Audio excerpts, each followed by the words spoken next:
Hello everyone, জ্ঞানজ্যোতি coaching সেন্টারের পক্ষ থেকে তোমাদের সকলকে জানাই আরও একবার স্বাগত।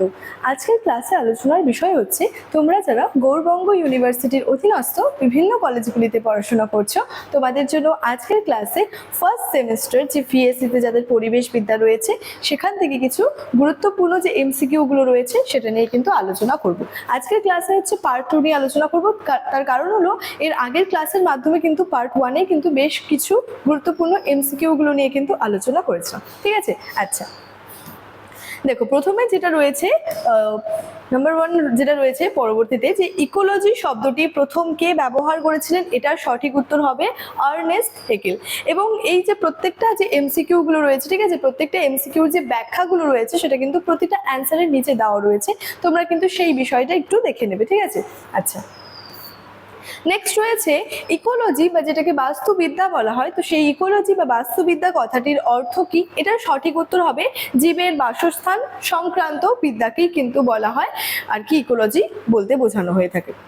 নেক্সট হচ্ছে পরিবেশগত অধ্যয়নের পরিধি সম্প্রসারণের মূল যে কারণ সেটা কি ছিল, এটার সঠিক উত্তর হবে উপরের সবকটি, অর্থাৎ এটা হবে হচ্ছে যে দ্রুত জনসংখ্যা বৃদ্ধি, অতিরিক্ত সম্পদ আরোহণ এবং দূষণ এবং জলবায়ুর পরিবর্তন, সমস্ত কিছুগুলি কিন্তু এটার অ্যান্সার হবে। ঠিক আছে, আচ্ছা নেক্সট রয়েছে দেখো বলেছে নিচের কোনটি পরিবেশবিদ্যার মূল লক্ষ্য নয়। এখানে কিন্তু মূল লক্ষ্য নয়ের কথা বলা হচ্ছে, এটার সঠিক উত্তর হবে পরিবেশের ধ্বংস সাধন। অর্থাৎ পরিবেশবিদ্যার মূল লক্ষ্য কিন্তু আর কি কখনোই এই যে প্রকৃতির ধ্বংস সাধন হয় না, যার জন্য এখানে বলেছে যে কোনটি পরিবেশবিদ্যার মূল লক্ষ্য নয়, এটা সঠিক উত্তর প্রকৃতির ধ্বংস সাধন। নেক্সট রয়েছে চিপকো আন্দোলন বা চিপকো মুভমেন্ট কোনটির সঙ্গে যুক্ত, এটার সঠিক উত্তর হবে গাছ রক্ষা আন্দোলন। ঠিক আছে, নেক্সট হচ্ছে আপিকো আন্দোলন বা আপিকো মুভমেন্ট ভারতের কোন রাজ্যে সংগঠিত হয়েছিল, এটা সঠিক উত্তর হবে কর্ণাটক। তারপর রয়েছে নর্মদা বাঁচাও আন্দোলনের প্রধান নেত্রী কে ছিলেন, এটা সঠিক উত্তর হবে মেধা পাটেকর ছিলেন। ঠিক আছে, নেক্সট রয়েছে পরিবেশগত শিক্ষা মূলত কি ধরনের শিক্ষা, এটা সঠিক উত্তর হবে জীবনব্যাপী শিক্ষা। নেক্সট রয়েছে IUCN এর হেডকোয়ার্টার কোথায় অবস্থিত, এটার সঠিক উত্তর হবে সুইজারল্যান্ডের গ্ল্যান্ড। নেক্সট কোশ্চেন IUCN প্রকাশিত বিপন্ন প্রজাতিগুলির লাল তালিকা কি নামে পরিচিত, এটার সঠিক উত্তর হবে রেড ডাটা বুক।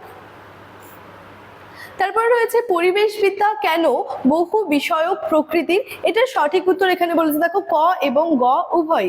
অর্থাৎ এই যে পরিবেশবিদ্যা যে কেন আর কি বহু বিষয়ক প্রকৃতির, এটার সঠিক উত্তর হলো কারণ বিজ্ঞান সমাজ এবং মানবিক বিদ্যার একটা সমন্বয়, এবং আরেকটা হচ্ছে এটি একক কোনো বিষয় নয়। অর্থাৎ পরিবেশ বিদ্যার মধ্যে কিন্তু একটি কোনো একক বিষয়ের কথা বলা নেই, যার জন্য এটা বলা হয়েছে। ঠিক আছে, আচ্ছা নেক্সট রয়েছে পরিবেশ বিজ্ঞানে জীববিদ্যার ভূমিকা কি, এটা সঠিক উত্তর হবে বাস্তুতন্ত্র এবং জীব বৈচিত্র্য অধ্যয়ন। ঠিক আছে, আচ্ছা নেক্সট রয়েছে পরিবেশের সাথে রসায়ন কিভাবে যুক্ত, এটার সঠিক উত্তর হবে বায়ু এবং জলের রাসায়নিক দূষণ এবং বিষাক্ত পদার্থ বিশ্লেষণ।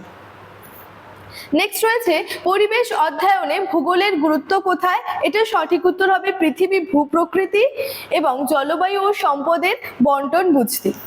নেক্সট এবং লাস্টে যেটা রয়েছে সেটা হচ্ছে পরিবেশ রক্ষায় অর্থনীতি কিভাবে সাহায্য করে থাকে, এটার সঠিক উত্তর হবে উন্নয়ন ও পরিবেশের খরচা নির্ধারণ এবং সম্পদের সুষম বন্টনের ক্ষেত্রে কিন্তু এই পরিবেশ আর কি অর্থনীতিটা কিন্তু পরিবেশ রক্ষায় সাহায্য করে থাকে। তো মূলত বেশ কিছু গুরুত্বপূর্ণ এমসিকিউ গুলো নিয়ে কিন্তু আজকের এই ক্লাসে তোমাদের সঙ্গে আলোচনা করলাম। ক্লাসটি শেষ করার আগে তোমাদেরকে একটা ছোট্ট ইনফরমেশন দিয়ে রাখি, তোমরা যারা যারা ভাবছো আমাদের সঙ্গে এই সেমিস্টারে অনলাইনে যুক্ত হবে, তারা স্ক্রিনে দুটি নাম্বার দেখতে পাচ্ছ, এই নাম্বার দুটি হলো জ্ঞানজ্যোতি কোচিং সেন্টারের অফিসিয়াল হেল্পলাইন নাম্বার, যে কোনো একটি নাম্বারে যোগাযোগ করে আমাদের সঙ্গে যুক্ত হয়ে যেতে পারো। এছাড়াও তোমাদের সেমিস্টারের জন্য যে কোর্স ফিটা রাখা হয়েছে সেটা হলো মেজরের কোর্স ফি রয়েছে 1299 এবং মাইনরের কোর্স ফি রয়েছে 699। চলো আজকের ক্লাস এতটাই, দেখা হচ্ছে পরবর্তী ক্লাসে। Thank you.